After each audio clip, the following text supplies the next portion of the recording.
Frères, nous sommes des amis. Nous devons nous aider mutuellement à porter nos fardeaux. Le sang de beaucoup de nos pères et de nos frères a coulé comme l'eau sur le sol pour contenter l'égoïsme de l'homme blanc. Nous-mêmes sommes menacés d'un funeste fléau. Ils ne s'arrêteront qu'après avoir détruit tous les hommes rouges. Tecumseh, Shawnee. En 1808, tandis que le prophète Shawnee Tenskwatawa prêche la renaissance culturelle à Prophetstown, son frère Tecumseh sillonne le territoire en répandant le message du prophète, accompagné de sa propre vision politique et militaire. Les Blancs nous ont chassés de la mer jusqu'au lac. Nous ne pouvons aller plus loin. Le seul moyen d'endiguer ce fléau est de nous unir pour exiger un droit commun et égal à la terre, telle qu'elle était au début et devrait être aujourd'hui. Car elle n'a jamais été partagée et appartient à tous. À moins que toutes les tribus ne se dressent unanimement pour mettre un frein à l'ambition et l'égoïsme des Blancs, ils nous auront bientôt conquis et divisés. Et nous serons chassés de notre pays natal et éparpillés comme les feuilles d'automne sous le vent. Tecumseh, Shawnee. Tecumseh galvanise son public. Lors d'un rassemblement, rapporte un observateur blanc inquiet, on aurait vu des jeunes gens trembler d'émotion et des milliers de tomahawks brandis dans les airs. William Henry Harrison, gouverneur du territoire de l'Indiana, mesure le charisme personnel de Tecumseh et voit dans celui-ci une singulière menace. L'obéissance et le respect implicite que les disciples de Tecumseh lui portent est véritablement stupéfiant. Et plus que toute autre circonstance, fait de lui l'un des rares génies qui surgissent de temps en temps pour produire des révolutions et renverser l'ordre établi des choses.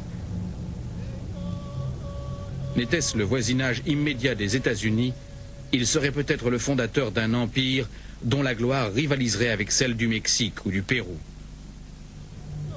Gouverneur William Henry Harrison. La population de Prophetstown grandit. Mais malgré son influence croissante, Tecumseh ne peut contrôler l'action de tous les leaders indiens. En 1809, lors de l'une parmi d'innombrables discussions de traités, le gouverneur Harrison convainc les chefs Miami, Lenape et Potawatomi de vendre 1,5 million d'hectares de terre dans l'Indiana et l'Illinois. Tecumseh est furieux et considère ceux qui ont signé ce traité comme des traîtres. Aucune tribu n'a le droit de vendre un pays, même pas à une autre, et encore moins à des étrangers. Vendre un pays, pourquoi pas l'air, l'immensité de la mer ou la terre? Le grand esprit ne les a-t-il pas créés pour l'usage de ses enfants? Tecumseh va trouver Harrison et l'affronte face à face lors d'une confrontation houleuse. Frère, je regarde la terre et ai pitié des femmes et des enfants. Je suis autorisé à dire qu'ils veulent sauver ce bout de terre. Nous ne voulons pas que vous le preniez. Son exiguïté suffit à nos besoins. Je veux que la frontière actuelle soit maintenue. Si vous la franchissez, je vous garantis qu'il y aura des conséquences néfastes. Mais les colonies continuent de s'étendre, y compris sur les terres nouvellement cédées. Tecumseh est convaincu que seule la force pourra arrêter l'invasion américaine. Pour construire une résistance militaire, il continue de sillonner inlassablement les nations des Grands Lacs et de la vallée de l'Ohio, pendant que le gouverneur surveille d'un œil inquiet ses mouvements. Aucune difficulté ne l'arrête. Depuis 4 ans, il n'a pas cessé de bouger. On le voit un jour sur le Wabash, et le moment d'après, on l'entend sur les rives du lac Erie au Michigan ou celles du Mississippi. Et partout où il passe, il suscite des sympathies à sa cause.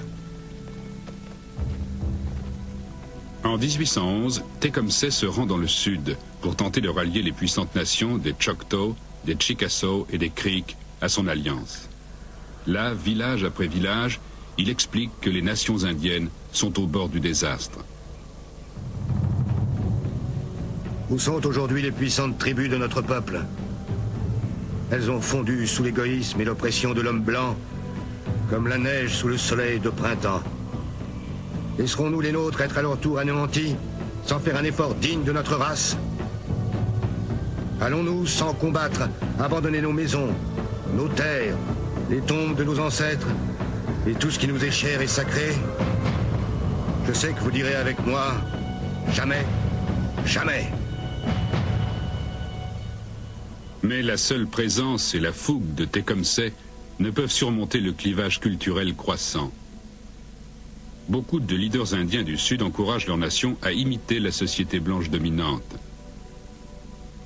D'autres considèrent qu'un conflit militaire avec les États-Unis serait un suicide. Et bien que Tecumseh suscite partout des partisans passionnés, son espoir de voir les nations du Sud se joindre à une résistance unifiée